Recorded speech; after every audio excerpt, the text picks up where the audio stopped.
जय हिंद प्यारे बच्चों। आज हम आर्मी जीडी का 23 प्रैक्टिस सेट लेकर के आए हैं। 23वां आपका मॉडल पेपर है और इस तरीके से आज जो है 23वां मॉडल पेपर आप हमारे साथ सॉल्यूशन करेंगे। तो चलिए हम स्टार्ट करते हैं। और ये रहा आपका मैथमेटिक्स का फर्स्ट प्रश्न है, यहाँ पर 36 नंबर पर है। ये मैथमेटिक्स का 36 नंबर पर ये प्रश्न है, ठीक ना। गणित। If 3 sin x plus 5 cos x is equal to 5, then what is the value of 3 cos x minus 5 sin x? पूछा गया है कि यदि sign 3 sin x plus 5 cos x बराबर 5 हो तो 3 cos x minus 5 sin x का मान कितना होगा, ठीक ना। तो यहां हम एक ट्रिक लिखते हैं, उस ट्रिक के माध्यम से आप इस प्रश्न को सॉल्व कर सकते हैं। यदि ऐसे लिखा हो a साइन एक्स, ठीक ना, plus b cos x is equal to C, और पूछा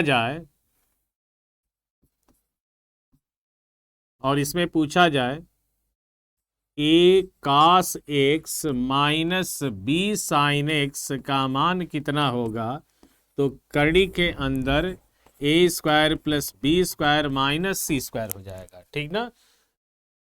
यही सूत्र हम इस फार्मूले का प्रयोग करेंगे इस प्रश्न में और फिर आंसर देखेंगे क्या आता है, ठीक ना। लेकिन इस फार्मूले को रट जाइए, आसानी से प्रश्न आपका सॉल्व हो जाएगा। देखिए कितना आता है भाई। पूछा गया है, देखिए इसमें 3 sin x plus 5 cos x बराबर दिया है, क्या दिया है भाई, 5। और पूछा गया है ये, सॉरी यहां पर है 3 cos x minus 5 sin x की वैल्यू। इसको इधर रखिए, मैंने अथवा ऐसे करके लिख देते हैं भाई, b sin x minus a cos x। इसकी वैल्यू पूछा जाए चाहे इसकी वैल्यू पूछा जाए, फार्मूला आपका यही रहेगा। तो दिया कितना है भाई, दिया है इसका मान 5 और इसका मान पूछ रहा है 3 cos x minus 5 sin x का मान पूछा गया है। तो करनी के अंदर हो जाएगा 3 का वर्ग 9 माइनस 5 का वर्ग करेंगे तो 25 हो जाएगा, और माइनस हो जाएगा, यहाँ देखिए 5 है तो उसका वर्ग घटाना है तो ये हो जाएगा 25, तो ये कट जाएगा 9, और करनी में 9 का मान होता है 3, ठीक ना। तो ये आपका सी आंसर सही हो जाएगा, ठीक ना। तो सी आपका ऑप्शन करेक्ट हुआ। 37 नंबर आप प्रश्न देखिए, 37 नंबर प्रश्न। और इस तरह के देखिए आर्मी जीडी में पूछा जाता है, यह पूछा गया प्रश्न भी है, ठीक ना। किसी के द्वारा बताया हुआ प्रश्न है, ठीक ना। वह बच्चा परीक्षा दिया होगा और उसने बताया होगा, क्योंकि उसी तरह के प्रश्नों को कलेक्ट करके और आपके सामने रखा जाता है। और ये हमारी प्रैक्टिस बुक जो बनी हुई है, यह आप ई बुक पर आप जा कर के इसे परचेज कर सकते हैं भाई, ठीक ना। आपको यदि लेना होगा ऑनलाइन के माध्यम से या ऑफलाइन के माध्यम से, ऑफलाइन की बुक, तो आप हमारे वेबसाइट पर दिए गए डिस्क्रिप्शन को पढ़िए, जहां डिस्क्रिप्शन लिखा गया है, और आप उसे परचेज कर सकते हैं। यदि आप अपने एंड्राइड फ़ोन में परचेज करते हैं तो उसका थोड़ा ही चार्ज लगता है, अर्थात यहाँ से आप ई बुक से अपने मोबाइल में एंड्राइड फ़ोन में उसे ले सकते हैं, ठीक ना। चलिए हम अगले प्रश्न पर आते हैं, और ये रहा अगला प्रश्न। 37 नंबर प्रश्न पर हम लोग आ चुके हैं, ठीक है। इफ 1/2 बराबर 1/3 plus 1/x, if this is equal to this and this is equal to this, then the value of x plus y is, x plus Y का मान पूछा गया है। तो देखें आप 1/2 बराबर 1/3 प्लस 1/x, 1/x का मान आप निकालेंगे तो 1/3 को इधर लाइए, इसे सॉल्व किया जाए तो एलसीएम 6 हो जाएगा। यहाँ 3 - 2 1/6 आ रहा है। नहीं, एक्स की जो वैल्यू आ रही है वह आपकी 6 आ रही है। और 1/3 यदि हम इसे हल करें तो 1/3 - 1/4 1/y का मान हो जाएगा।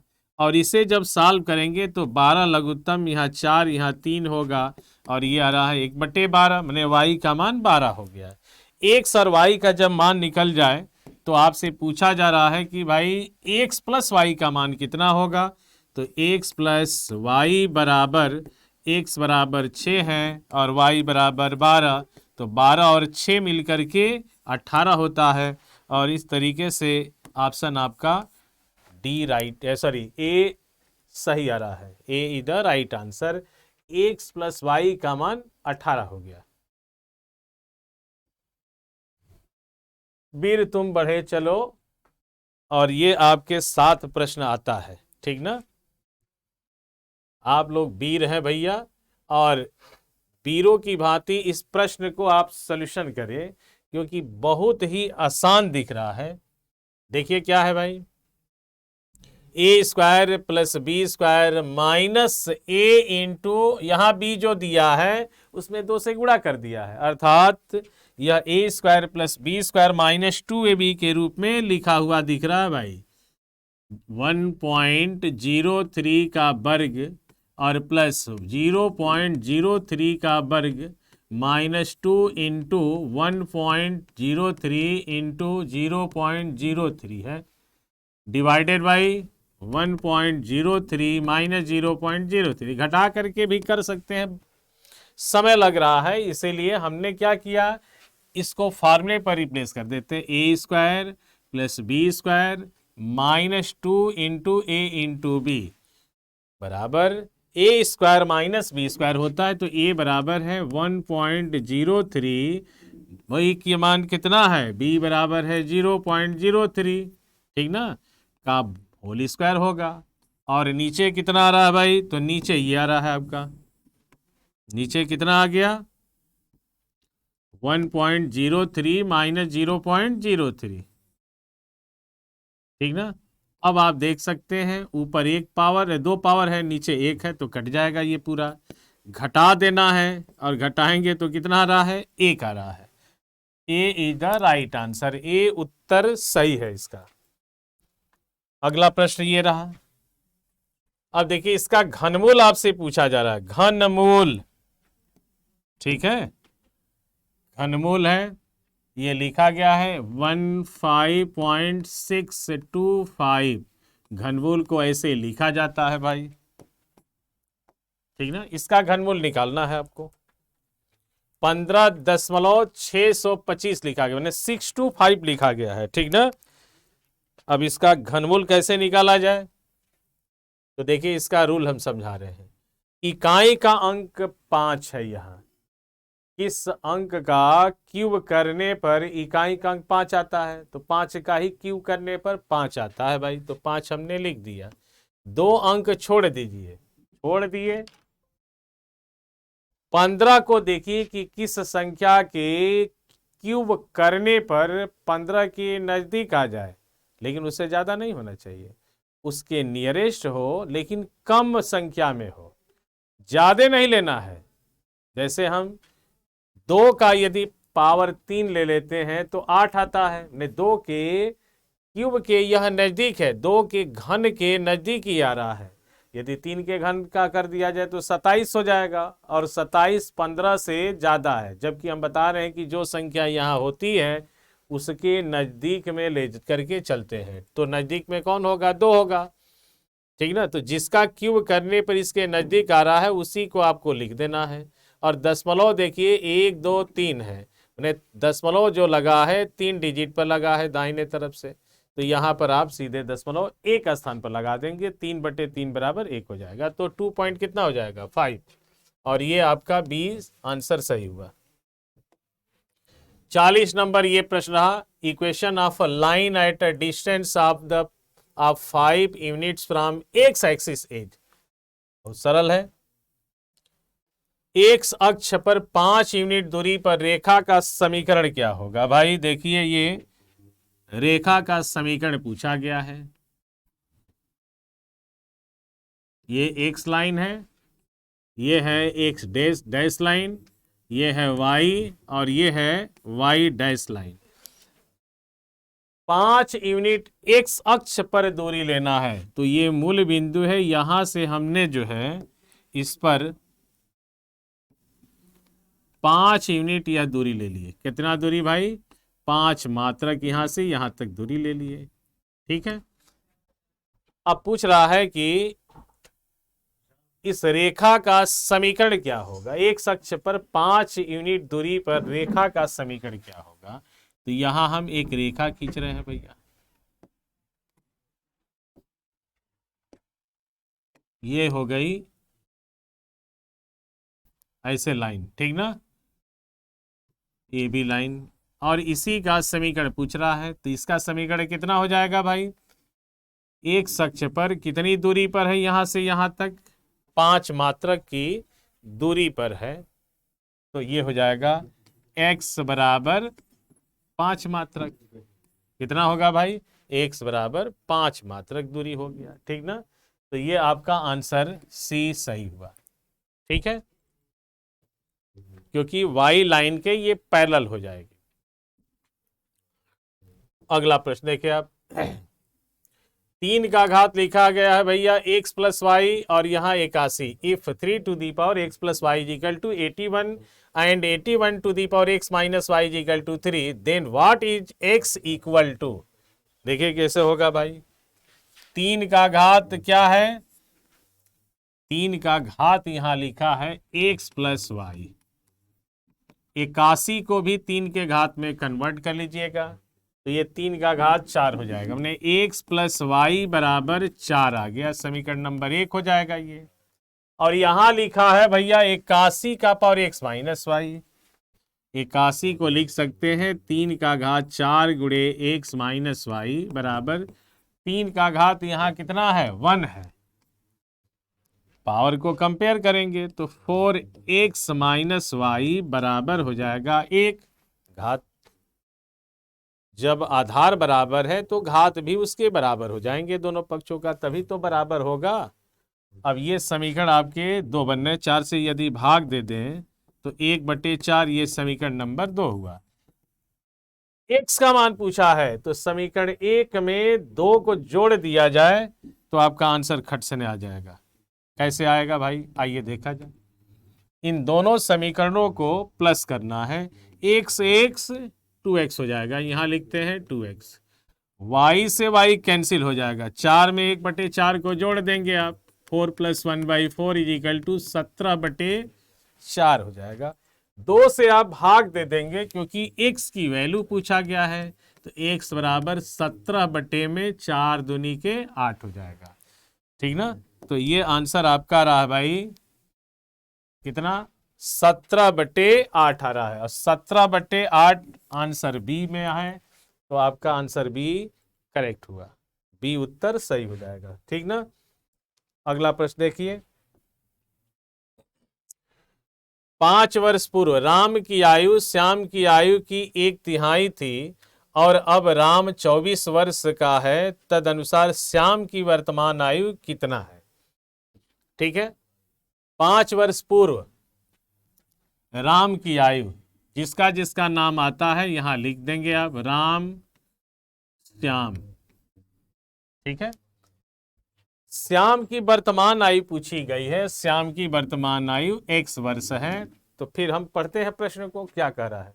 5 वर्ष पूर्व राम की आयु श्याम की आयु की 1/3 थी और अब राम 24 वर्ष का है। राम भैया 24 वर्ष का है, तो वर्तमान में श्याम की आयु बताना है। ये वर्तमान की आयु हुआ, ठीक ना, ये वर्तमान की आयु हुआ। 5 वर्ष पूर्व, 5 वर्ष पहले, वो का मतलब होता है भाई पहले। 5 वर्ष पहले राम भैया 5 वर्ष छोटे होंगे, तो 24 में से आप 5 को घटा लेंगे, ठीक ना। तो श्याम भैया भी छोटे होंगे ना 5 वर्ष, सही है।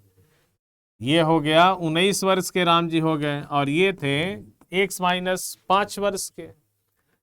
5 वर्ष पूर्व राम की आयु, इन दोनों में रिलेशन क्या दिया है, तो राम की आयु श्याम की आयु की 1/3 थी। राम जी की आयु जो है श्याम जी की आयु की 1/3 थी, 1/3 इसकी आयु का था। तो इसमें आप 3 से डिवाइड, माने 1/3 ले लीजिए, यही कह रहा है प्रश्न में। 3 से इधर गुणा कर दिया जाए तो x माइनस 5 बराबर, ये 3 नीचे है तो इधर आकर के मल्टीप्लाई होगा तो 19 यहाँ 57 होगा।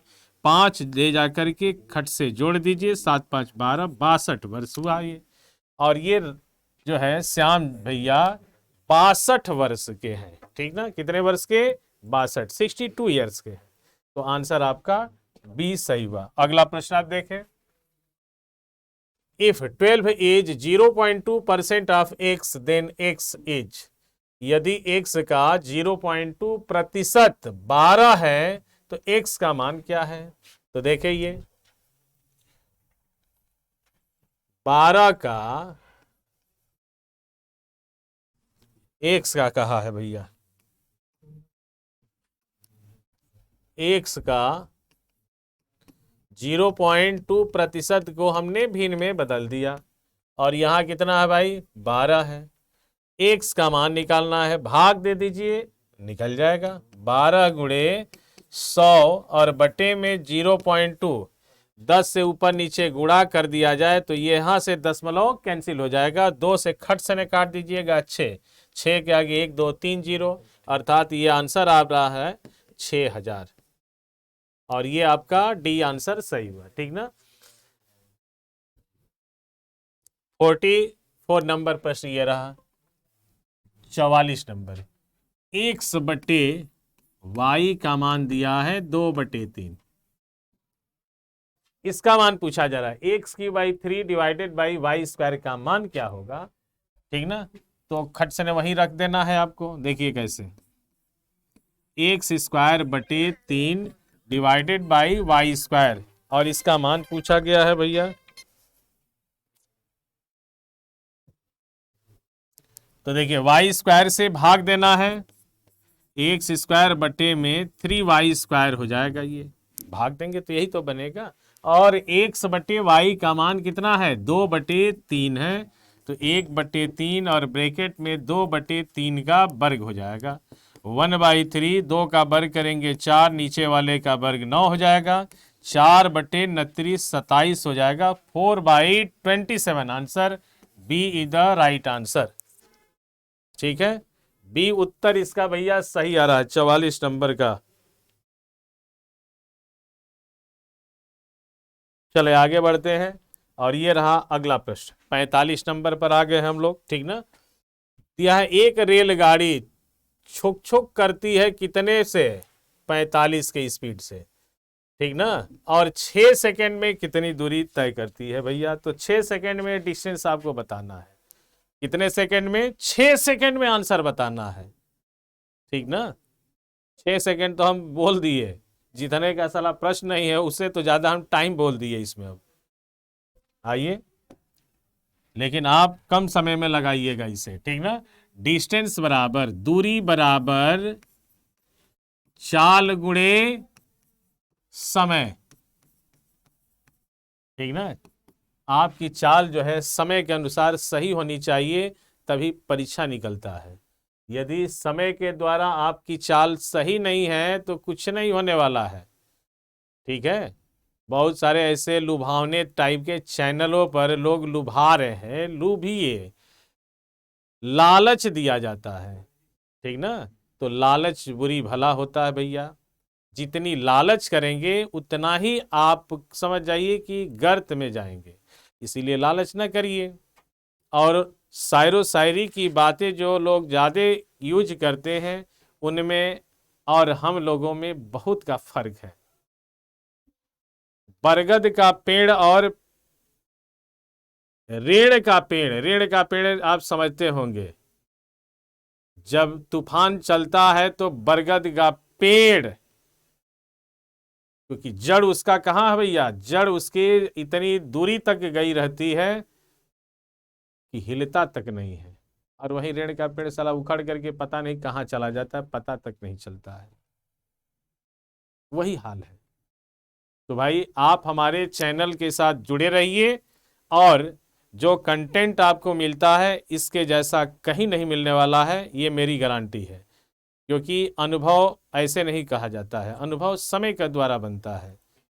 हम भी बहुत दिनों से इस क्षेत्र में वर्क कर रहे हैं, इसलिए हमको पता है किसके अंदर क्या क्वालिटी है, क्या कर रहे हैं लोग, ये सब कुछ पता है।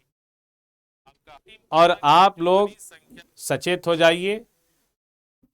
ये आपको फ्री ऑफ कास्ट केवल इसीलिए नहीं दिया जा रहा है कि आप इनको जो है देख करके और कुछ मत करिए, नहीं, आपको पढ़ाने के लिए, प्रैक्टिस कराने के लिए ये सब चीज़ें चलाई जा रही है कि प्रैक्टिस कर लीजिए। हमारे जितने भी किसान और गरीब भाई बहनें हैं, उनका किसी न किसी तरीके से उद्धार हो, इस सोच के, इस विचार के साथ हम लोगों ने इसको शुरू किया। कौन ऐसा बंदा है जो भैया भूखों मर करके आपको पढ़ाए? कोई है? नहीं है। 25 प्रैक्टिस सेट कराना मतलब समझ सकते हैं आप लोग, 1 महीना होता है, और 1 महीना कहाँ से इनकम होगा, कैसे खर्च होगा? आप भैया, इसीलिए हम लोग कहते हैं कि थोड़ा बहुत आप लोग शेयर भी करिए अपने सर्कल में, अपने फ्रेंड सर्कल में, ठीक ना? आपके रिश्तेदार हो, जो परिचित हो, उनसे संपर्क करिए, उनके पास सेंड कर दिया करिए भैया कि एक बार इस वीडियो को लाइक और शेयर जरूर करिए, दूसरों को भी दिखाइए, ठीक ना? बस इतना ही तो हम लोग आपसे मांगते हैं, यही उम्मीद भी करते हैं कि आप कर सकते हैं। चलिए, आप लोग विश्वास पात्र हैं भैया, विश्वास के लिए है आप लोग पर, हम लोग विश्वास करते हैं, हमारे ऊपर भी आप विश्वास करिए, और इस तरह के प्रश्नों को जरूर आप ट्राई करिए और प्रैक्टिस करिए। बेहतरीन है, ये जो मिल रहा है वो आपका बेस्ट है, ठीक ना?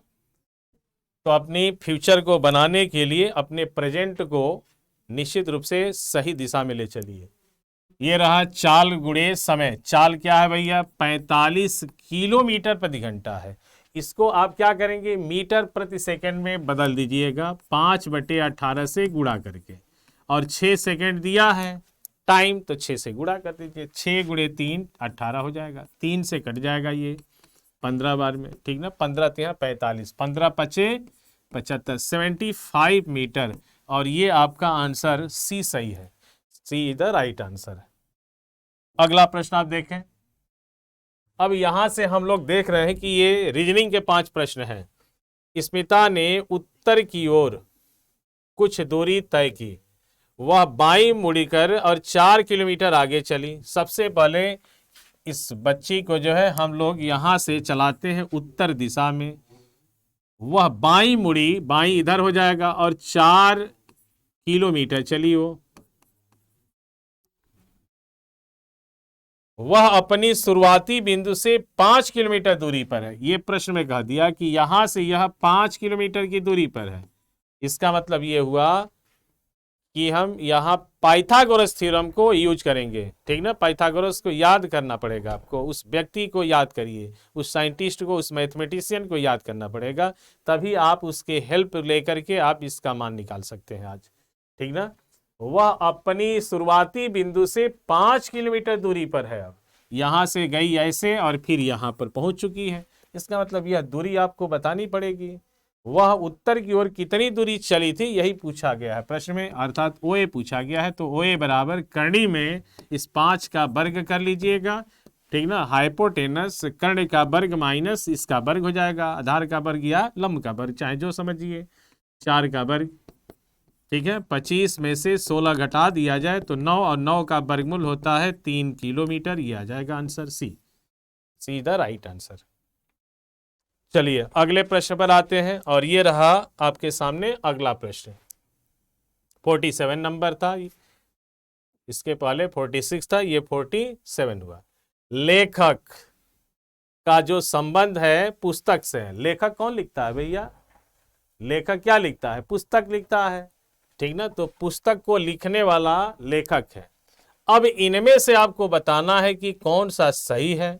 संगीतकार गीत गाता है भैया, भवन वास्तुकार निर्माण करता है, ठीक ना? यहां लिखा है कविता कविता का कवि से सम्मेलन है, कुर्सी बढ़ई बनाता है, संगीतकार गीत से संबंधित है, ठीक ना, भवन का निर्माण वास्तुकार। अब यहाँ पर जो रीजन आ रहा है उसी रीजन के द्वारा इसमें बताना है आपको, ठीक ना, कि कौन सा सही है। भवन का निर्माण वास्तुकार करता है या कुर्सी का निर्माण बढ़ई, ये सब तो करते ही हैं, लेकिन जो रिलेशन यहाँ पर है वही रिलेशन इसमें भी होना चाहिए, अन्यथा आपका गलत हो जाएगा, ठीक ना। संगीतकार गीत को लिखता है भैया, ये आपका answer C is the right है, ठीक ना, सी उत्तर इसका सही हुआ। अगला प्रश्न आइए देखते हैं। ये लिखा है ब्रिस्क, तेज, प्रबल, इसमें डिफरेंट आपको बनाना है, बिगर, ठीक ना, सुस्त, ऊर्जा, ऊर्जस्वी, इनमें से कौन सा डिफरेंट है, कौन सा आपको अलग दिख रहा है? तेज, प्रबल, सुस्त, ओजस्वी, ये शब्द, तीन जो शब्द आपको दिख रहे हैं ये आपको एक जैसे दिख रहे हैं। सुस्त, ये भैया सोया हुआ है, तो सोया हुआ आपका डिफरेंट हुआ। बाकी सभी तो, ये तेज है, ये प्रबल है, और ये क्या है, ऊर्जस्वी है, जिसके अंदर काफी ऊर्जा है, साला उखाड़ करके फेंक देगा, किसी को भी पटक सकता है, ठीक ना। आप भी देखते होंगे आपके पीछे से दौड़ करके आगे निकल जाता है, उसको आगे ना निकलने दीजिए, मजबूत बनिए आप भी। चले आगे बढ़े और 49 नंबर प्रश्न देखें आप। ये रहा आपके 49वां प्रश्न कोडिंग डिकोडिंग का, ठीक ना, ये आपकी स्क्रीन पर दिख रहा होगा, अच्छे ढंगों से देख लीजिए। DEMIGODS को किसी कोड में ये लिखा गया है, तो रन को कैसे लिखा जाएगा? RUN को, बस बहुत सिंपल है, देख लीजिए इसमें रीजन क्या है भाई। ये है 4 पर, यही देख लिया जाए, ये 5 पर है, ये 13 पर है, ये 9 पर है, ये 7 पर है, ये 15 पर है, ये 4 पर है, ये 19 पर है। अब आप देखिए ये 7 हो गया, 3 जोड़ने पर आ रहा है। यहाँ क्या किया भैया, 3 जोड़ दिया, 5 3 8, 3 जोड़ दीजिए 16 हो जाएगा, 3 जोड़ दीजिए 12 होगा, 3 जोड़िए 10 होगा, 3 जोड़िए 18 होगा, 3 जोड़िए 7 होगा, 3 जोड़िए V आ रहा है, ठीक ना। आगे बढ़ा जाए और इस प्रश्न का जवाब दिया जाए भाई। देखिए R 18 पर है, 18 में जब आप 3 जोड़ेंगे और ये 21 पर है और N 14 पर है, 3 जोड़िए 18 3 21, 21 पर क्या पड़ेगा, यू पड़ेगा। 21 में 3 जोड़ दिया जाए तो 24, 24 पर X आता है। 3 14 में जोड़ेंगे 17, 17 पर Q आएगा, UXQ। और देख लीजिए ऑप्शन में क्या है भैया, तो ये आंसर दिख रहा है UXQ, आंसर डी सही आ रहा है। तो ये रहा आपका कोडिंग डिकोडिंग का प्रश्न। और लास्ट प्रश्न है, ये लास्ट प्रश्न आपके सामने है, ये भी उसी से संबंधित है भाई। यदि डॉटर को कुट भाषा में ये लिखा जाता है, ठीक ना, तो प्रॉब्लम को कैसे लिखा जाएगा उसी कुट भाषा में। चलिए हम करते हैं भाई। डॉटर,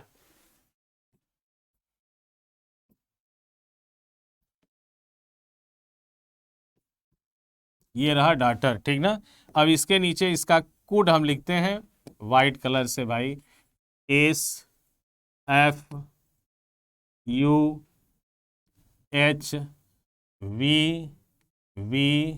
ठीक ना। अब इसमें रीजन आपको देखना है कि क्या रीजन है, क्रॉस में रीजन देख रहे हैं कि चल रहा है, लग रहा है। ये है ऐसे, इसका ऐसे है, इसका ऐसे है, इसका ऐसे है, ठीक ना। और इसका फिर यहाँ से है, इसका यहाँ से है, और यू का यहाँ पर दिख रहा है, ये रीजन दिख रहा है। देखिए ये हो गया आपका 4 1 21 7 8 20 5 18, 5 2 22 8 21 6 19, ठीक ना। अब आप देखिए 18 1 19, एक जोड़ा गया है, 1 प्लस है इसमें, ठीक ना, यहां से देख लीजिएगा। इसके बाद देखिए 6, 5 1 6, देख रहे हैं, 5 और 1 6 हुआ। अब इस तरह से हो रहा है, T 20 1 21, H H ऐसे ही है, ठीक ना। इसके बाद है यू वी, ध्यान देते चलिएगा, ए बी डी ई ऐसे बना है। यही रीजन उसमें आप लगाइए ना प्रॉब्लम, तो प्रॉब्लम का आंसर भी निकल जाएगा आपका। एम एन, ठीक है, ई एफ। अब देख लीजिए एन एफ से कौन सा स्टार्ट है, तो बी और डी ऑप्शन दो, देखिए बी और डी दोनों में एन एफ दिख रहा है, एम भी दिख रहा है, इसका मतलब एम भी आएगा इसके बाद और सी भी आएगा भाई, ठीक ना। एन एफ एम सी, ये 4 लेटर दोनों में मैच कर गए, ठीक ना। एस पी क्यू, तो लास्ट वाले भी देख रहे हैं कि सेम मान रहे हैं, ठीक ना। लास्ट में देख लिया जाए तो क्यू आएगा। कैसे क्यू आ रहा है, तो देखिए डी है, पी क्यू बन रहा है। अब इसका देख लीजिए आर, आर एस होगा यहाँ, ठीक है, और एस केवल बी में ही है यहाँ, इसका मतलब पी हो जाएगा। तो आंसर आपका क्या रहा है, बी आ रहा है। बस इसको एक बार देख लीजिए किस तरह से रीजन है, क्रॉस में रिलेशन बना हुआ है भैया, और वही रिलेशन लगा करके आपको प्रॉब्लम का मान निकालना था। तो ये आपका रहा है B is the right answer, B इसका उत्तर सही आ रहा है। कोडिंग डिकोडिंग के प्रश्नों को आप आसानी से सोल्यूशन कर सकते हैं, बशर्ते कि कोड और डिकोड का जो मेथड है उसको आप प्रैक्टिस के तौर पर अपने दिमाग में सेट कर सकते हैं। कोई भी चाहे जितना व्यक्ति हो, कोई भी हो भाई, एक्स वाई जेड, हम सब की बात करते हैं, यहाँ तक अपनी बात करते हैं। जो लॉजिक अपने से लगा करके आदमी याद करता है, ए का +1, बी का ये फलाना ठिकाना, ठीक ना, पता नहीं क्या क्या लोग उसी में बताते रहते हैं। ये सब केवल और केवल सिर्फ आपको भ्रमित किया जाता है। आप अपने दिमाग का प्रयोग करिए और किसी एक व्यक्ति को गुरु मान करके आगे बढ़ने का प्रयास करेंगे तो आप निश्चित रूप से सफल होंगे। जैसे आज एक कहानी भी छोटी सी बता देते हैं भैया, देखिए छोटा सा कहानी है। एक आदमी को कहीं जाना था, ठीक ना, एक आदमी को किसी फंक्शन में जाना था और उसके पास सिर्फ एक ही पैजामा कुर्ता था। क्या था भैया, एक ही पैजामा था और एक ही कुर्ता था। बहुत पहले के लोग के पास एक ही कुर्ता पैजामा से उनके चाचा भी बारात में चले जाते थे, उनके बाबा भी चले जाते थे, मतलब सभी लोग उसी से जाते थे, एक ही से। जूता चप्पल तक भी नहीं रहता था पहले के लोगों को, एक ही पहन करके। और कई लोग सफर करते थे, कहीं जाना था रिश्तेदारी में, तो जब गांव पहुंचते थे, रिश्तेदारों के गांव जब पहुंचते थे, तब जूता चप्पल पैर में पहनते थे, नहीं तो हाथ को लेकर के जाते थे। ये समस्याएं थी पहले के लोगों का। उसी समय की बात एक बताते हैं कि एक व्यक्ति के पास एक पैजामा कुर्ता था। पैजामा अक्सर आप देखे होंगे कि चलते चलते नीचे से फट जाता है, ठीक ना। तो हुआ क्या कि वह व्यक्ति कहा कि हमको कल जाना है बारात करने के लिए, तो अपनी वाइफ से कहा कि नीचे वाले पैंट को बराबर करके काट करके सी देना। उसकी वाइफ झनक करके कहेगी, तेरी क्या भगता है कि नहीं, यही काम करेंगे हम, जाओ अपनी मम्मी को दे दो और मम्मी से कराओ, बैठी रहती है दिन भर। और तो ऐसे कह देती है। वो बेचारा जो है कहा कि चलो ठीक है, कोई बात नहीं है, मत करना। ले करके गया अपनी बहन के पास। अब उसकी बहन जो है क्या कर रही थी, पढ़ रही थी, उसका एग्जाम था। कहेगी जब हमारा परीक्षा आता है तब तुम डिस्टर्ब करते हो, ले जाओ, ले जाता है कि नहीं, यहाँ से ले जाओ, अपने शादी हो गई है तो अपनी बीबी को दो, बीबी से कराओ काम। नहीं, उसको बर्दाश्त नहीं हुआ, कहा कि ठीक है बहन, नहीं करोगी मत करो, चलो कोई बात नहीं। फिर अपनी माँ के पास लेकर के गया। यहाँ उसकी वाइफ थी भैया, यहाँ उसकी सिस्टर थी, और यहाँ उसकी मदर है। माँ के पास गया लेकर के। तो माँ कही कि बेटवा, शादी इसीलिए तो किया जाता है कि जब बुजुर्ग हो जाए तो वह नहीं काम कर पाता है, तो आप अपनी वाइफ से करा लिए होते, हमको तो दिख भी नहीं रहा है, तो ही कहाँ चलाना है, हम नहीं चला पाएंगे, गड़ भी जाएगा। फिर भी जो है उसकी माँ ऐसी बोली तो वहीं रख करके पटक करके बेचारा चला गया। हुआ क्या कि मम्मी उसकी क्या की, कही कि जब से शादी इसका हुआ है तब से हमारे पास कभी आया नहीं, जरूर कोई समस्या है तभी ऐसे कह रहा है। बेटा लाओ, ला करके अपना जो है कैंची से उसका बैलेंस करके काटना चाहिए। तो जो पैर काटना चाहिए, मैंने जिस पैर का पैजामे का वो फटा था नीचे वाला, उसको काटना चाहिए तो दूसरा वाला ही काट दी, वो काट करके सी करके छोड़ दी। फिर उसकी बहन क्या की, कही कि भैया तो कभी कहते नहीं हैं, चलो देखते हैं क्या समस्या है। गई बेचारी वो भी, और वो अभी गई जा करके और कैंची से काट करके फिर उसको भी सी दी। उसके बाद उसकी वाइफ कही कि कुछ भी है तो हमारे हस्बैंड तो है, चलो चलते हैं और उसको काट करके सी देते हैं। वो भी गई और पैंट को उठाई और काट करके सी दी। अब बेचारू को सुबह में जाना था तो सोचे कि अब बना तो होगा नहीं, चलो स्नान करते हैं और चल करके पहनते हैं। बेचारू स्नान करके और आ करके और पैंट पहने, और साला फुल पैंट जो है रात भर में हाफ पैंट हो गया। पहन लिए करके अरे लो, ये तो हाफ पैंट हो गया। इस कहानी का अर्थ ये हुआ कि उस हाफ पैंट की तरह न बनो, किसी एक व्यक्ति को गुरु मान करके आगे बढ़ने का प्रयास करिए, नहीं तो इसी तरह से आप हाफ पैंट हो जाएंगे, हाफ पैंट की तरह हो जाएंगे। ठीक है, कई लोगों के पास वह बंदा गया, सब लोग प्रेम करते हैं बच्चों से, ऐसा नहीं है कि कोई प्रेम नहीं करता है, सभी लोग प्रेम करते हैं, कोई ईर्ष्या नहीं करता है, और सभी कुछ न कुछ यदि काट दिए तो सोच लीजिए हाफ पैंट हो जाएंगे, हाफ पैंट न बनिएगा। ईश्वर करे कि आप लोग सिलेक्शन पाइए।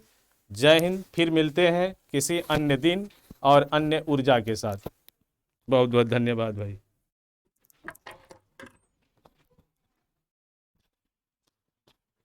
बहुत बेहतरीन जो है अभी जो है उसका समरी आप लोग अगर निकालेंगे तो बहुत बेहतरीन उसका समरी था।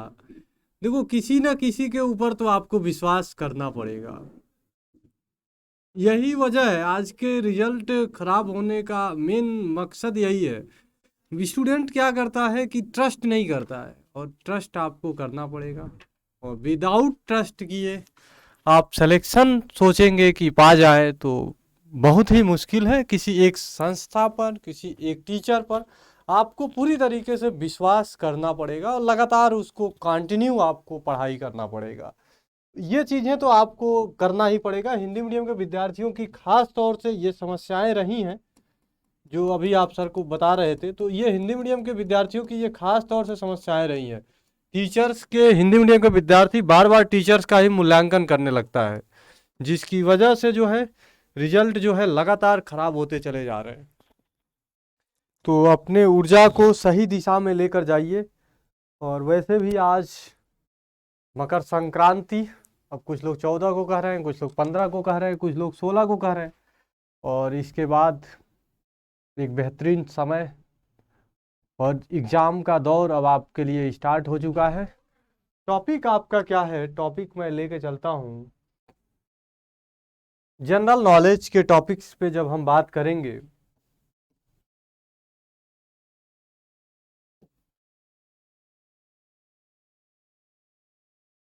तो कह रहा है चूज द करेक्ट आंसर, सही विकल्प का हमें क्या करना है? चयन करना है।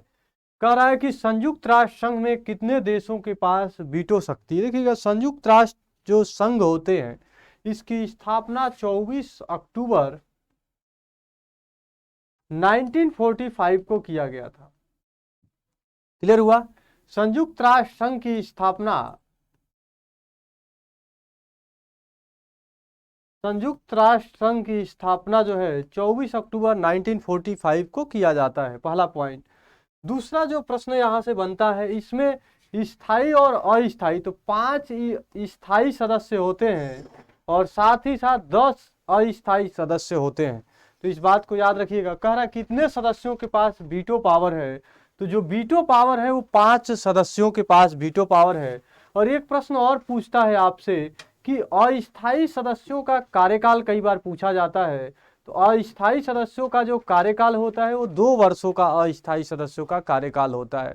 तो इस बात को याद रखिएगा। प्रश्न आपसे कह रहा है संयुक्त राष्ट्र संघ में कितने देशों को वीटो शक्ति दी गई है? इस बात को आपको समझना है, 5 को, 9 को, 15 को या 8 को। तो जो संयुक्त राष्ट्र संघ था, इस संयुक्त राष्ट्र संघ की स्थापना 24 अक्टूबर 1945 को की जाती है। उसके बाद से स्थायी सदस्य, अस्थायी सदस्य, और इसमें 2 वर्षों का क्या है, कार्यकाल है।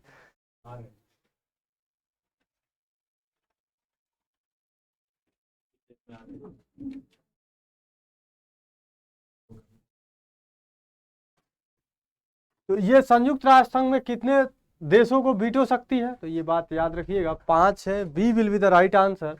अगला आपसे क्या कह रहा है, डॉक्टर सीवी रमन को किस वर्ष में नोबेल पुरस्कार से सम्मानित किया गया है। नोबेल पुरस्कार कह रहा है कि किस वर्ष में नोबेल पुरस्कार से क्या किया गया, सम्मानित किया गया है। 1930, 1951, 1941 या 1961 में। देखिएगा, सीवी रमन जो है फिजिक्स के क्षेत्र में, इनको नोबेल पुरस्कार 1930 में दिया जाता है। कई बार ऐसे भी पूछा जाता है, नोबेल पुरस्कार सीवी रमन को दिया जाता है। और इसके बाद आप याद रखिए, कई सारे हैं जो जैसे चंद्रशेखर हुए भारत में, उनको भी, चंद्रशेखर को भी दिया गया है। ये भी प्रश्न आपसे कई बार पूछा गया है। ये प्रश्न भी आपसे कई बार पूछा गया है। रविन्द्रनाथ टैगोर को गीतांजलि के लिए भी दिया गया है नोबेल पुरस्कार। पहली बार नोबेल पुरस्कार गीतांजलि के लिए रविन्द्रनाथ टैगोर को दिया गया था। ये सभी प्रश्न जो है आपसे परीक्षाओं में आपके पूछे जाते हैं। प्रश्न आपसे कह रहा है सीवी रमन को कब दिया गया था, तो 1930 में जो है ये सीवी रमन को नोबेल पुरस्कार दिया जाता है। अगला प्रश्न आपसे क्या कह रहा है, भारत रत्न पुरस्कार पाने वाले प्रथम व्यक्ति। भारत रत्न जो है, ये भारत रत्न पुरस्कार पाने वाले पहले व्यक्ति कौन थे। Mahatma Gandhi, Indira Gandhi, doctor S Radhakrishnan, Jawaharlal Nehru. देखो, भारत रत्न जो है ये 1954 में शुरू किया जाता है।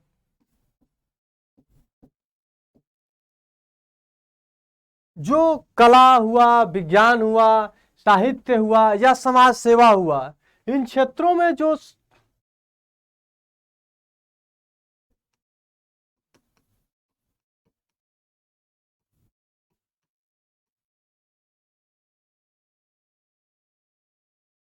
ये वो क्षेत्र हैं जिन क्षेत्र में भारत रत्न पुरस्कार दिया जाता है, चाहे कला का क्षेत्र हो या विज्ञान का क्षेत्र हो, साहित्य का क्षेत्र हो या समाज सेवा। भारत सरकार के तरफ से दिया जाने वाला ये सर्वश्रेष्ठ पुरस्कार है। भारत की तरफ से, यानी भारत सरकार की तरफ से, भारत की ओर से दिया जाने वाला सर्वश्रेष्ठ पुरस्कार है। इस बात को याद रखिएगा। इस भारत रत्न में एक पीपल का जो पत्ता होता है, वो पीपल के पत्ते का आकार का होता है, पीपल के पत्ते का आकार होता है, ये भी आप लिखिएगा। उस पर सत्यमेव जयते भी लिखा रहता है, और साथ ही साथ उसमें भारत रत्न करके हल्का हल्का गढ़ाई किया गया रहता है। तो इस बात को याद रखिएगा। ये बातें आप लिखिएगा, उसमें सत्यमेव जयते भी लिखा रहता है और वो गढ़ाई की गई रहती है उसमें। तो प्रश्न आपसे क्या कह रहा है कि भारत रत्न पुरस्कार पाने वाले पहले भारतीय कौन थे। Mahatma Gandhi, Indira Gandhi, doctor S Radhakrishnan. तो जो राइट आंसर है आपका, C will be the right answer. प्रश्न आपसे कह रहा है डॉक्टर एस राधाकृष्णन। सी जो है आपके दिए गए प्रश्न का जो है ये सही उत्तर है। अगला क्या कह रहा है, कह रहा है who introduce the Rakhi festival in Bengal in 1905। कह रहा है राखी फेस्टिवल, ये आप याद रखिएगा, राखी महोत्सव की शुरुआत किसने किया था। डॉक्टर राजेंद्र प्रसाद ने, रविंद्रनाथ टैगोर ने, स्वामी रामकृष्ण या स्वामी विवेकानंद। राखी महोत्सव 1905 में अंग्रेजों ने क्या किया था, बंगाल का विभाजन किया था।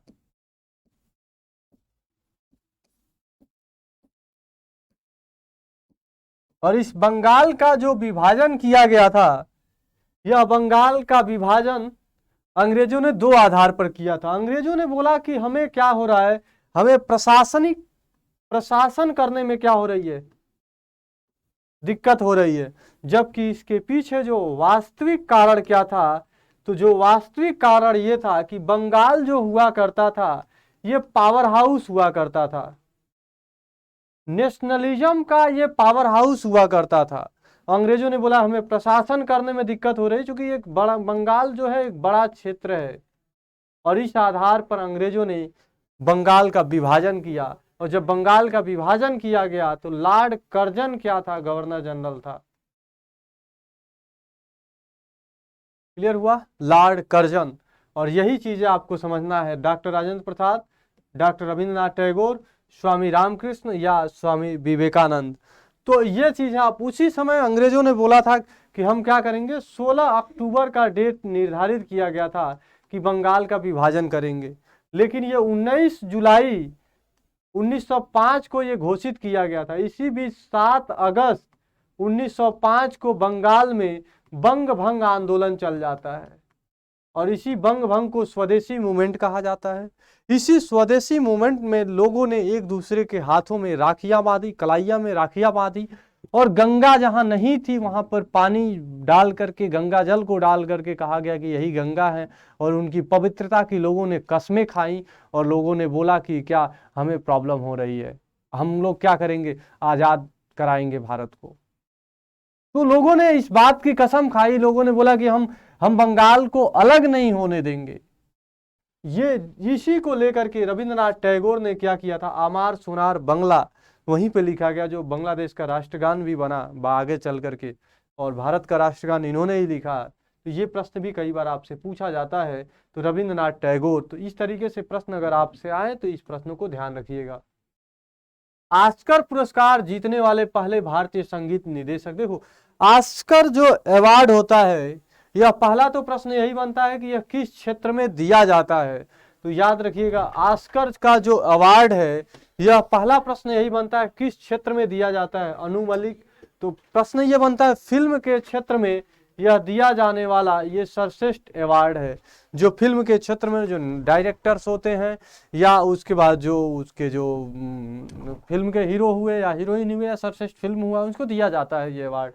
तो ये प्रश्न कह रहा है कि पहला भारतीय कौन थे जिनको जो है ये ऑस्कर अवार्ड दिया गया। तो ये अनु मलिक, AR रहमान, बप्पी लहरी या सलील चौधरी। तो जो आपके प्रश्न का जो राइट आंसर है वो AR Rahman, B will be the right answer. अगला क्या कह रहा है, कोई भी भारतीय नागरिक लोकसभा का चुनाव लड़ सकता है। प्रश्न आपसे क्या कह रहा है, कोई भी भारतीय नागरिक जो है ये लोकसभा का चुनाव लड़ सकता है, उसकी उम्र इससे कम नहीं होनी चाहिए। 18 साल, 25 साल, 35 साल या इनमें से कोई नहीं। देखो लोकसभा के चुनाव लड़ने, देखो संसद के 2 सदन होते हैं, एक लोकसभा होता है और एक आपका क्या होता है, राज्यसभा होता है। तो लोकसभा के जो सदस्य होते हैं, इस सदस्यों का कार्यकाल 25 साल होता है और राज्यसभा के सदस्य के लिए जो सदस्यों का जो योग मतलब जो उम्र होनी चाहिए, ये उम्र है, ये उम्र है कि जो लोकसभा के लिए उम्र कितनी होनी चाहिए, 25 साल, और राज्यसभा के लिए उम्र कितनी होनी चाहिए सदस्यता के लिए, तो ये 30 वर्ष होती है। तो यही ये आपसे प्रश्न पूछा गया है कि कम से कम कितनी वर्ष की उम्र होनी चाहिए, किसके लिए, लोकसभा के चुनाव को लड़ने के लिए। तो आपको लोकसभा के चुनाव को लड़ने के लिए जो उम्र है, B will be the right answer, 25। और ये याद, ये वोट देने का उम्र है, ये वोट देने का क्या है, वोट देने का उम्र है। क्लियर हुआ। और ये 35 वर्ष आपके राष्ट्रपति के चुनाव लड़ने के लिए है।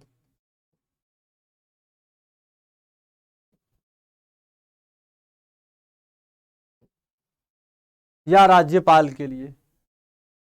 अगला प्रश्न क्या है, कह रहा है कि राष्ट्रीय गीत वंदे मातरम, वंदे मातरम दोस्तों 1882 में आया था। किसने लिखा था, बंकिम चंद्र चटर्जी, आनंद मठ पर आधारित था। ये उपन्यास है। किसने लिखा, बंकिम चंद्र चटर्जी, श्यामा प्रसाद मुखर्जी, शरद चंद्र। तो ये बंकिम चंद्र चटर्जी की है, ये will be the right answer. अगला क्या कह रहा है, ब्राजील दुनिया में सबसे अधिक उत्पादक और निर्यात करता है। किसका उत्पादन और निर्यात करता है ब्राजील, चाय का, कॉफी का, गेहूं का। देखो गेहूं का सबसे ज्यादा उत्पादन करने वाला देश चीन है और कॉफी का सबसे ज्यादा उत्पादन करने वाला देश ब्राजील है। क्लियर हुआ। चाय, असम जो स्टेट है, ये असम जो है चाय में नंबर 1 स्थान पर है। ब्राजील सबसे ज्यादा कॉफी का, याद रखिएगा। अगला क्या है, भारत का लौह पुरुष के नाम से कौन जाना जाता है? जब भारत आजाद हुआ तो आजादी के समय भारत को एकीकृत करने का जो काम किया गया, जैसे जो रियासतें थीं उन सभी रियासतों को एकीकृत करने का काम इसी लौह पुरुष ने ही किया था। क्या किनको लौह पुरुष कहा जाता है? राजीव गांधी, पंडित जवाहरलाल नेहरू, सरदार पटेल, महात्मा गांधी। देखो, महात्मा गांधी को मलंग बाबा कहा जाता है। यह प्रश्न कई बार पूछा जाता है। राष्ट्रपिता कहा जाता है। यह प्रश्न आपसे कई बार पूछा जा गया है। सरदार वल्लभ भाई पटेल को लौह पुरुष कहा जाता है। लौह पुरुष, रियासतों को इन्होंने एकीकृत करने का काम किया था, इसलिए इनको कहा जाता है। और नेहरू को चाचा नेहरू कहा जाता है।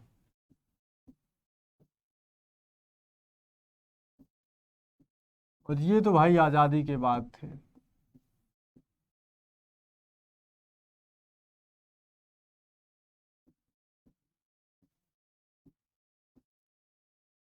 क्लियर हुआ? आगे चलिएगा। इनमें से कोई एक राज्य नहीं है। कौन ऐसा है जो राज्य नहीं है? झारखंड राज्य है जिसका कैपिटल रांची है और ये कर्क रेखा पर स्थित है।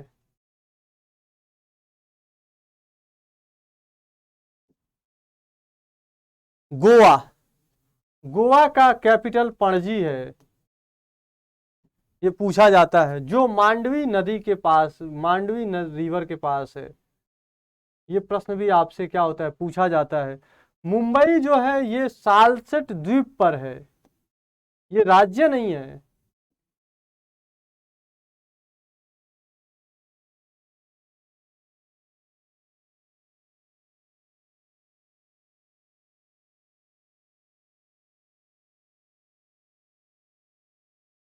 तो ये प्रश्न का कौन एक राज्य नहीं है? C will be the right answer. Clear हुआ? आगे चलिएगा। भारत की प्रथम महिला शासक कौन थी? The first women ruler of India was.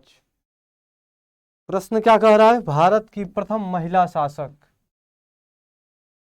Razia Sultan, Noor Jahan, Lakshmibai. Lakshmibai का जन्म वाराणसी गोलघर में हुआ था। इनको मणिकर्णिका कहा जाता है। मणिकर्णिका कहा जाता है।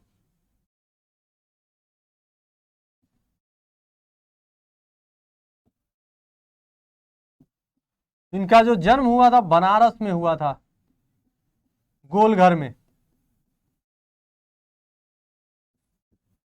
अगला क्या है? नूरजहां, ये तो जहांगीर के साथ है। रजिया सुल्तान 1236 से 1240।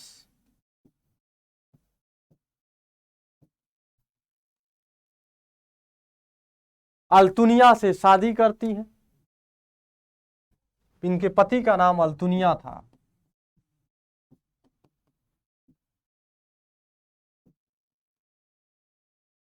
इसके पिता का नाम इल्तुतमिश था।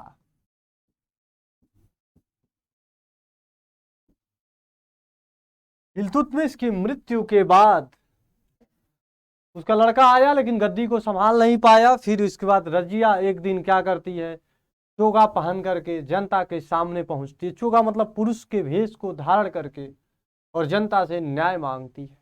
और उसके बाद रजिया को कुछ अमीर वर्ग के लोग, जिसे तुर्कान चहलगामी कहा जाता था, तुर्कान चहलगामी वर्ग के लोगों ने क्या किया, रजिया को क्या कर दिया, सत्ता पर आसीन किया। कैथल में बाद में रजिया को मारी गई। अल्तुनिया से जो है वो शादी भी करती हैं। और जो अमीर याकूत को आखुर के पद पर नियुक्त किया। वो उसकी प्रेम प्रसंग की अलग अलग कहानियां हैं। कभी आपको मौका मिलेगा तो मैं आपको डिस्कस करूंगा। अगला क्या कर रहा है? बनारस हिंदू विश्वविद्यालय की स्थापना किसने किया था? कट्टर हिंदूवादी थे। बनारस हिंदू विश्वविद्यालय की स्थापना गांधी जी उसी आधारशिला में पहुंचे थे। करा गोपाल कृष्ण गोखले, मदन मोहन मालवीय, मोतीलाल नेहरू, महात्मा गांधी। इसका राइट आंसर करिएगा। देखो मदन मोहन मालवीय ने बीएचयू को स्थापित किया था। बनारस हिंदू विश्वविद्यालय कहा जाता है। काशी नरेश के सहयोग से उन्होंने क्या किया था, इसको स्थापित किया था।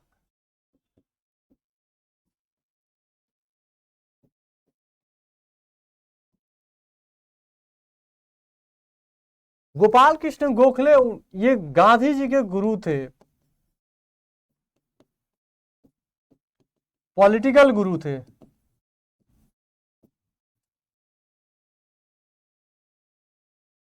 और ये रहा है आपका महात्मा गांधी, मोतीलाल नेहरू। प्रश्न आपसे क्या पूछ रहा है?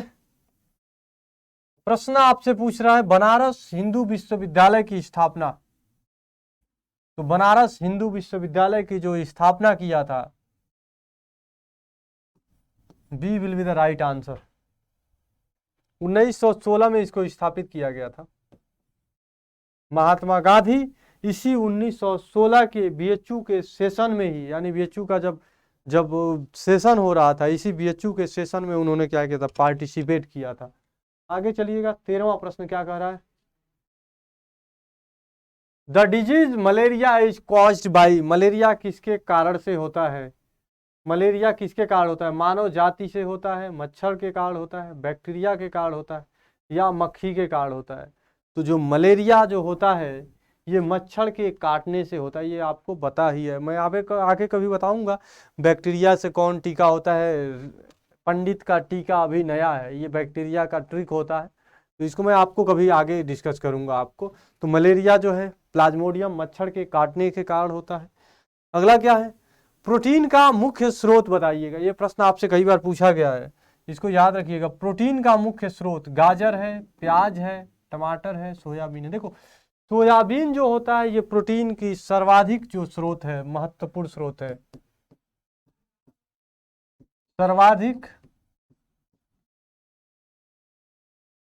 सर्वाधिक महत्वपूर्ण जो स्रोत है वो यही है, प्रोटीन का।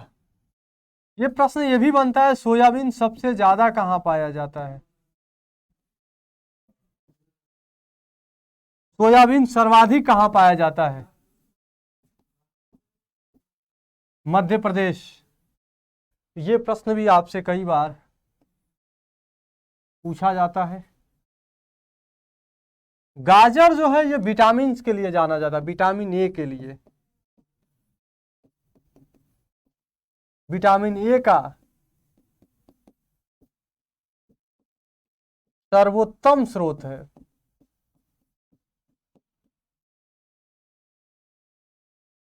क्लियर हुआ? आगे चलते हैं। कौन बीजिंग ओलंपिक में स्वर्ण पदक जीता? पुराना प्रश्न है। 2020 में बीजिंग ओलंपिक, 2008 में किसने जीता था? Who among the following won a gold medal in 2008 Beijing Olympic? 2008 के बीजिंग ओलंपिक में किसने स्वर्ण पदक को जीता था? ये आपसे प्रश्न को पूछ रहा है। ये प्रश्न आपसे कह रहा है कि बीजिंग ओलंपिक में कौन स्वर्ण पदक, अखिल कुमार, सत्यपाल कुमार, अभिनव बिंद्रा या विजेंद्र कुमार? तो याद रखिएगा Abhinav Bindra, C will be the right answer. Reproduction is of type, प्रजनन किसके प्रकार? देखो प्रजनन दो प्रकार का होता है, एक प्रजनन लैंगिक प्रजनन होता है और एक अलैंगिक प्रजनन होता है। तो प्रजनन जैसे मानव, गाय and so on dot dot, hydra and so on dot dot, पेड़ पौधे परागण के द्वारा प्रजनन करते हैं।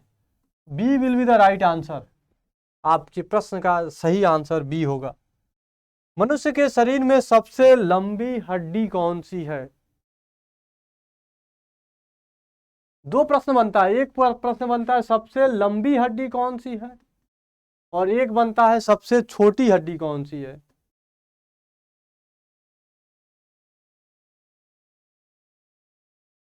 सबसे छोटी जो है उसको स्टेपीज बोला जाता है, जो कर्ण की हड्डी होती है यानी कान की हड्डी होती है। और आपसे कह रहा है सबसे लंबी हड्डी कौन सी है, फीमर है, ह्यूमरस है, टीबिया है। तो याद रखिएगा ये फीमर जो होती है ये शरीर की सबसे लंबी हड्डी होती है। प्रश्न आपका क्लियर हो गया होगा। इस तरीके से प्रश्न आपसे कई बार पूछे जाते हैं। आगे क्या करा है, स्थितिज ऊर्जा का सूत्र बताइए। 1/2 mv² mgh 1/2 mv² plus mgh। याद रखिएगा mgh को क्या कहा जाता है, स्थितिज ऊर्जा।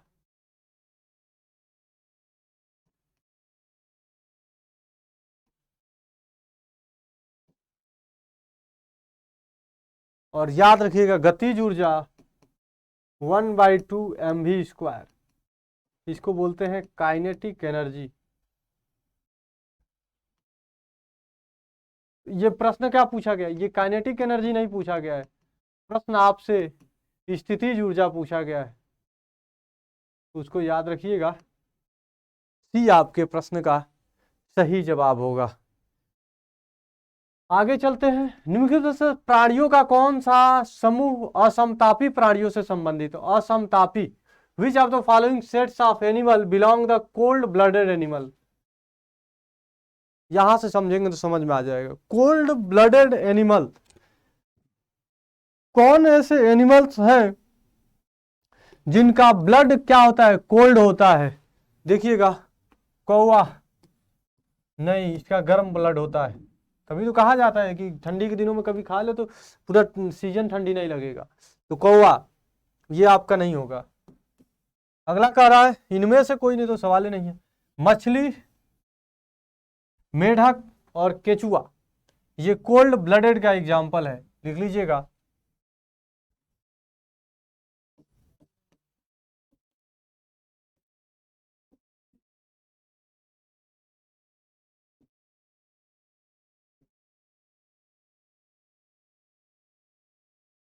कोशिका की शक्ति का भंडार, जो कोशिका की जो शक्ति कहाँ भंडारित होती है, ग्लोबुलिन में, केराटिन में, या माइटोकॉन्ड्रिया में, या सेलुलोज। सेलुलोज का मतलब क्या होता है, जो जो फाइबर होता है वो सेलुलोज है आपका।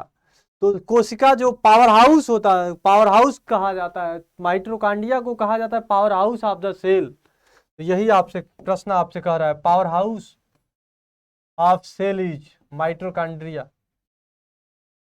क्लियर हुआ, ये तो क्लास 8 की बात है। अमोनियम क्लोराइड का फार्मूला, ये भी कोई बच्चों का खेल है। NH4Cl4 या NH4Cl, NH4Cl2 या इनमें से कोई नहीं। तो याद रखिएगा अमोनियम क्लोराइड का जो फार्मूला होता है वो होता है NH4Cl होता है। ये अमोनियम क्लोराइड है तो Cl होगा, ये सही है। अगला क्या है, आरबीसी का मतलब क्या होता है। रेड ब्लड कार्पोसेल्स को आरबीसी कहा जाता है, और रक्त में आरबीसी होता है, और एक डब्ल्यूबीसी होता है, व्हाइट ब्लड कार्पोसेल्स बोला जाता है। ये रोग प्रतिरोधक क्षमता को उत्पन्न करता है, और इसमें हीमोग्लोबिन के कारण रक्त का कलर जो होता है लाल होता है। ये प्रश्न कई बार आपसे पूछे जाते हैं। और ब्लड का खोज किसने किया था, ये भी प्रश्न आपसे कई बार पूछा। लैंड स्टीनर साहब ने ब्लड का खोज किया था। प्रश्न आपसे क्या कर रहा है, RH फैक्सस रीसस बंदर में किया गया था।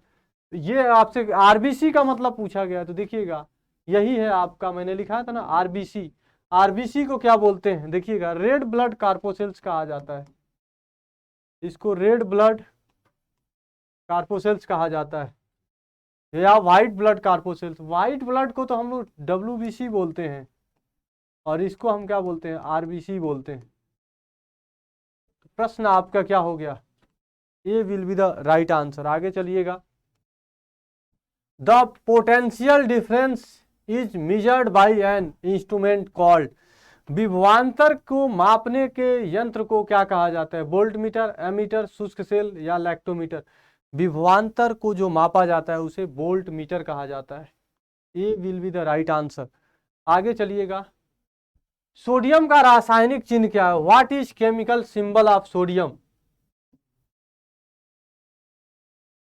सोडियम का जो रासायनिक चिन्ह होता है वो क्या होता है, यसे होता है, यने होता है, के होता है। तो सोडियम का जो रासायनिक चिन्ह होता है वो यन होता है। ये प्रश्न याद, ये तो बच्चों वाली प्रश्न है। वनस्पति जगत का अध्ययन करने वाले विज्ञान को क्या, जहां वनस्पतियों का अध्ययन किया जाता है उसे क्या कहते हैं, वनस्पतियों के अध्ययन के विज्ञान को क्या कहते हैं। ये माइकोलॉजी कहेंगे, बॉटनी कहेंगे, जूलॉजी कहेंगे या सिस्मोलॉजी। देखो जो माइकोलॉजी होता है कवक के अध्ययन को,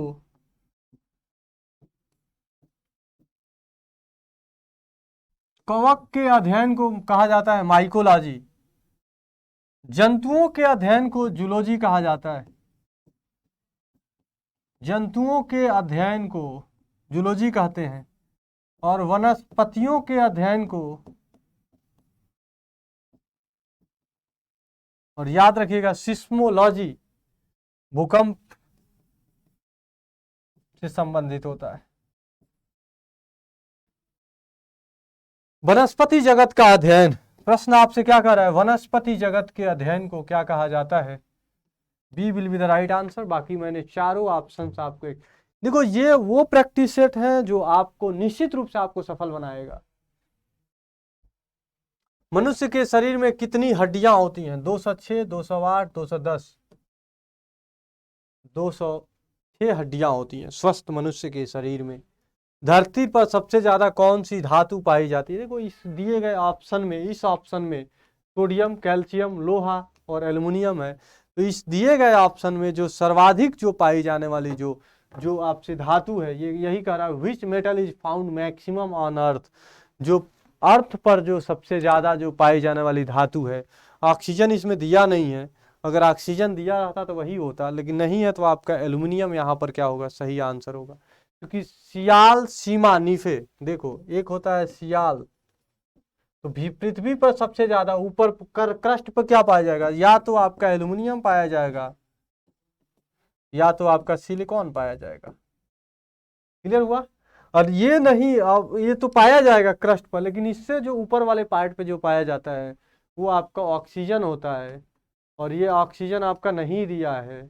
और ये ऑक्सीजन आपके प्रश्न का जो पेट का जो पेट प्रश्न होते हैं, ये सब फिक्स प्रश्न है जो ये परीक्षाओं में ये सभी के सभी प्रश्न आपसे एग्जाम में पूछे जाने वाले प्रश्न हैं। तो D will be the right answer. अगला क्या कह रहा है, lens curved inward is called, अंदर की तरफ जो घुमावदार लेंस होती है उस घुमावदार लेंस को क्या दर्पण कहते हैं, अवतल कहते हैं, अवलोक या बाइफोकल कहते हैं, या आपसे कह रहे हैं इनमें से कोई नहीं। तो याद रखिएगा इसका जो राइट आंसर, घुमावदार लेंस को क्या कहते हैं, ये अवतल लेंस कहा जाता है। B will be the right answer. देखो ये लेंस है, लेंस में सबसे कलाकार लेंस अवतल लेंस, इमेज को छोटा भी करना जानता है, इमेज को बड़ा भी करना जानता है, इमेज को बराबर भी बनाना चाहता है। तो सबसे कलाकार लेंस कौन सा होता है, अवतल लेंस, यही अवतल लेंस होता है। अंदर की तरफ क्या होता है, धंसा हुआ रहता है, इसी को बोलते हैं अवतल लेंस। लाइक है चम्मच की तरह, चम्मच के अंदर वाला पार्ट जो है आपका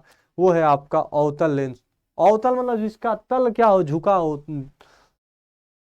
एक मछली सांस लेने के लिए किसका इस्तेमाल करती है, मछली किसके माध्यम से, fish is used it for, सांस लेने के लिए, रेस्पिरेशन के लिए कौन सा प्रयोग करती है, नाक से सांस लेती है मछली, गलफड़े से, मुंह से, आंखों से।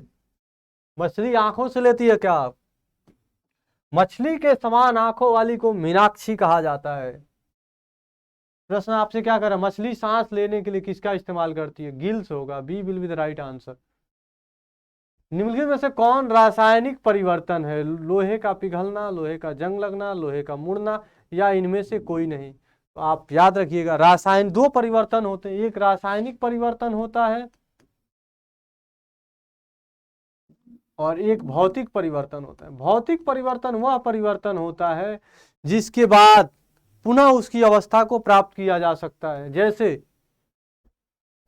बर्फ पिघल गया, तो बर्फ के पिघलने के बाद आप पानी बना, फिर पानी से आप बर्फ को प्राप्त कर ले रहे हो, तो ये आपका भौतिक परिवर्तन का उदाहरण है। और जैसे मान लो आपने कागज को जलाया, केमिस्ट्री का प्रश्न है ये, और कागज को जलाने के बाद फिर से तो कागज आज नहीं प्राप्त कर पाओगे ना, तो आपका रासायनिक परिवर्तन। पुनः अवस्था को नहीं प्राप्त किया जा सके तो उसे कहा जाता है रासायनिक परिवर्तन। लोहे का पिघलना, लोहे पिघलेगा तो फिर आप उसके दूसरे रूप में ढाल सकते हो, ये सही है। लोहे का जंग लगना, अब देखो लोहे का मुड़ना, लोहा मुड़ जाएगा तो फिर आप सही कर सकते हो। यहां पर आपसे प्रश्न क्या कह रहा है, यहां पर लोहे का जंग लगना, रस्टिंग ऑफ आयरन, ऑक्सीजन के कारण जो होता है लोहा में जंग लगता है, और जब लोहा जंग लगेगा तो उसका भार क्या हो जाता है, बढ़ जाता है। ये भी प्रश्न आपसे कई बार पूछता है, लोहे में जंग लगने से उसका भार क्या होता है, भार क्या होता है, बढ़ जाता है। क्लियर हुआ? आगे चलिएगा। पानी के भाप में परिवर्तन के 100 डिग्री सेंटीग्रेड से है केल्विन स्केल में। देखो जब 100 डिग्री सेंटीग्रेड है, केल्विन में आपको बदलना है तो 273 में आप 100 से क्या कर दो, ऐड कर दो, 373 आपका यही केल्विन मिलेगा। तो 70 डिग्री सेल्सियस को अगर आपको केल्विन में बदलना है तो आप 273 से सेल्सियस में एडिशन कर देते हो, आपके राइट आंसर आ जाते हैं। आगे चलिएगा।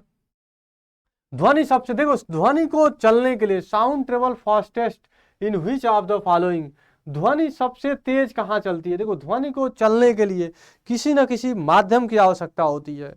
ध्वनि भी एक प्रकार की ऊर्जा ही है, और जब आप इसको संचारित करना है यानी संचलित करना है तो आपको इसके लिए ऊर्जा की आवश्यकता होती है। तो ये प्रश्न क्या कर रहा है, निर्वात है, इस्पात है, वाटर है। तो याद रखिएगा ध्वनि को तेज रूप से चलने के लिए सबसे तेज पहले चलती है सॉलिड में, सॉलिड के बाद आपका लिक्विड होगा, और लिक्विड के बाद आपका वेपर होगा। तो सॉलिड इसमें देख लीजिए कौन सा है, तो आपका सॉलिड आपका ये इस्पात है, B will be the right answer.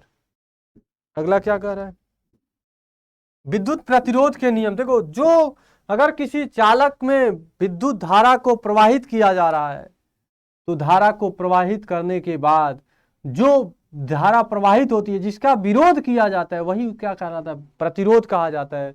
और इस प्रतिरोध को दिया था ओम साहब ने। तो ये है ओम, न्यूटन, डार्विन। डार्विन ने विकासवाद दिया था। ये प्रश्न जूल ये मात्रक है कार्य या ऊर्जा का, और न्यूटन ये किसका मात्रक है, बल का मात्रक है, और ओम ने क्या किया था, इस नियम को प्रतिपादित किया था। अगला क्या है, लेंस की आवर्धन क्षमता। देखो लेंस की आवर्धन क्षमता मापने के लिए डायोप्टर कहा जाता है। तो लेंस की आवर्धन क्षमता को डायोप्टर कहते हैं। हार्स पावर, एक हार्स पावर 746 वाट के बराबर होता है। प्रकाश द्वारा एक वर्ष में चली गई दूरी को प्रकाश वर्ष कहते हैं। एक प्रकाश वर्ष कितने के बराबर होता है, ये प्रश्न आपसे कई बार पूछा जाता है। डाइन क्या है, ये सीजियस मात्रक है, किसका, बल का, ये याद रखिएगा।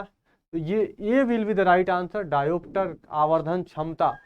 35वां प्रश्न क्या कह रहा है, न्यूक्लियर से किस यंत्र से आपेक्षिक आर्द्रता को मापी जाती है। तो यहां से प्रश्न आपसे क्या कह रहा है, रिलेटिव ह्यूमिडिटी को मापने के लिए किसका प्रयोग किया जाता है। तो ये आपेक्षिक आर्द्रता को बैरोमीटर से या स्फेरोमीटर से या हाइग्रोमीटर या हाइड्रोमीटर। तो याद रखिएगा hygrometer, C will be the right answer. ये 35 प्रश्न मैंने आपको कराए, और इस तरीके से आपका जो प्रैक्टिस सेट था, इस प्रैक्टिस सेट को हम लोगों ने क्या किया, कंप्लीट किया। आज की क्लास को हम यहीं पर रोकते हैं। चलिएगा फिर मिलेंगे नए प्रयास के साथ, नई ऊर्जा के साथ। तब तक के लिए देखो लगातार प्रैक्टिस करिए। और ये देखिए ये वो प्रश्न है, आप कुछ नहीं करिए, आप सीधे मार्केट में जाइए और इस पत्रिका को परचेज करिए। और इस पत्रिका को परचेज करने के बाद आप हमारी हम लोग की क्लास को, पेड क्लास जो आपको तो फ्री कर दिया गया है, आप फ्री ऑफ कॉस्ट वाली क्लास को देख लीजिए। अगर किसी स्टूडेंट को अगर तैयारी करना है तो वो क्या कर सकता है, हम लोग के पेड क्लास को भी ज्वाइन कर सकता है। तो दोनों माध्यमों में आपको सारी सुविधाएं आपको अवेलेबल कराई गई हैं। बुक के माध्यम भी हैं, आप उसको सॉल्यूशन भी देख सकते हैं। तो वीडियो सॉल्यूशन आप देख सकते हैं, आप अपनी जो किताबें हैं उसका। तो आज की क्लास को हम यहीं पर रोकते हैं। चलिएगा, thank you, bye bye, take care.